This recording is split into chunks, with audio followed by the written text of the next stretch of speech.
بسم اللہ الرحمن الرحیم۔ پتہ ہے نیک عورتیں کیسی ہوتی ہیں؟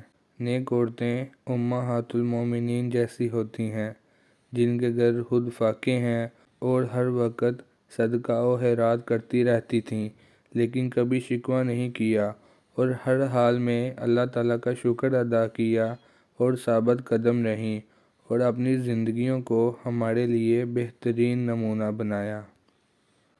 نیک عورتیں حضرت ایوب علیہ السلام کی بیوی جیسی ہوتی ہیں، جو ان کی بیماری میں ان کے ساتھ رہتی ہیں اور ان کی صحت یابی کے بعد جب وہ ان کو سزا دینے کا ارادہ کرتے ہیں تو وہ اف نہیں کرتی اور تیار ہو جاتی ہیں۔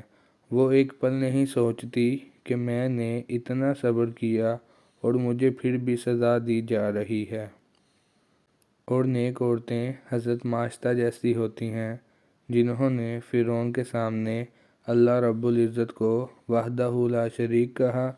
فرعون نے اس پر ظلم کی انتہا کر دی اور اسے اور اس کے بچوں کو تیل کے کڑاہے میں ڈالنے کا حکم دے دیا، لیکن اس عورت نے تب بھی ہمت نہ ہاری، بلکہ اس نے اپنی آخری خواہش بھی یہی رکھی کہ میری اور میرے بچوں کی ہڈیوں کو ایک کپڑے میں جمع کیا جائے اور دفن کر دیا جائے۔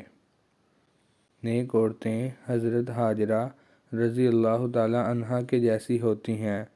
جب ان کا شوہر صحرا میں ان کو اپنے اللہ کے حوالے چھوڑ گئے تو انہوں نے یہ نہیں سوچا کہ میں اور میرا بچہ اس تپتے ہوئے صحرا میں کیسے رہیں گے، بلکہ جب ان کے شوہر نے انہیں بتایا کہ میں اللہ کے حکم سے تمہیں یہاں چھوڑ کر جا رہا ہوں تو انہوں نے کہا یہ بات ہے تو اللہ ہمیں ضائع نہیں کرے گا۔